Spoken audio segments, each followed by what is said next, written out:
in this age of nukes, what is the one most important thing that India should maintain and guard with its life so that it never gets colonized again?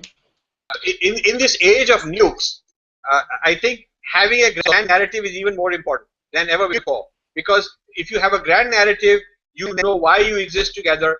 Through that grand narrative, you can then create institutions, including military institutions, including foreign policy, including empowerment, economics, and all of that. So if India were to be like China, if India said, okay, in 10 years we'll catch up with China, they are ahead of us by 20 years or so, we'll catch up with them.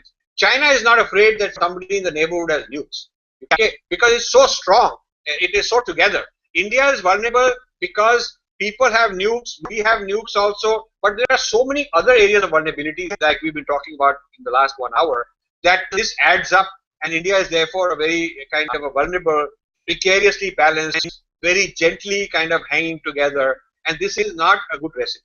Now here I will tell you one thing. बड़े लोग मेरे को बोलते हैं when I give these talks कि हम 5000 साल से तो किसी ने हमको कुछ किया नहीं, आप why are you worrying? That is not valid.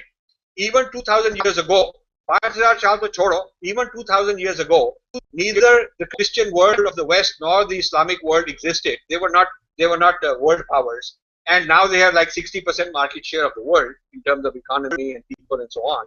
So we were secure in all of South Asia. Even 1600 years ago, the Dharma civilization went from Afghanistan to Bali, and it went south from Sri Lanka all the way to the Kazakhstan and so on. So we have lost 80% of our land. We've gone down to 20% of what we used to be. So you can't say that हमारा loss नहीं हुआ and we are 5,000 year old, कोई कुछ हमको कर नहीं पाया. The point is we have been losing, and now we stand the risk of losing again, because 50% of India's land is challenged. Either it's a border dispute with Pakistan or China, or internal forces, Maoists, Northeast, somebody or other is contesting the sovereignty of India. So when you have such a huge amount of internal termites, internal दीमक खा रही है, और हमारी history है कि पिछले हम 1500 साल से श्रिंक करते आ रहे हैं. You cannot be complacent and say कि हमको कुछ देवता लोग सेव कर देंगे, हमारे तो nobody has been able to touch us.